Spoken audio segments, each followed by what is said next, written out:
ये viewer DH है बहावलपुर। सलाम अलैकुम वरहमतुल्लाह।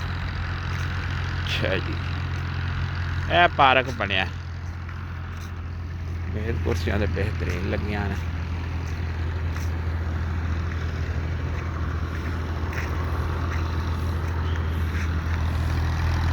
ये DH बहावलपुर है। ये पार्क बना हुआ है इसका। ये सामने झील है। भाई रफीक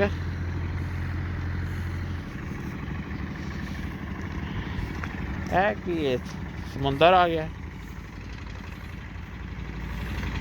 ये DH बहावलपुर है। ये पार्क है।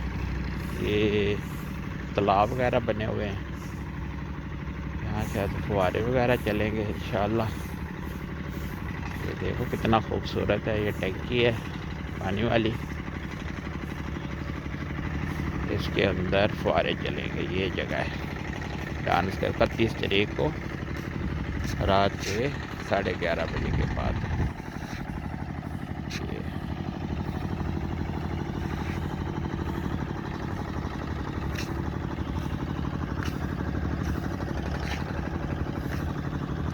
देख लो व्यूअर कितना प्यारा अच्छा है। ये फुहारे चलेंगे यहाँ डांसिंग।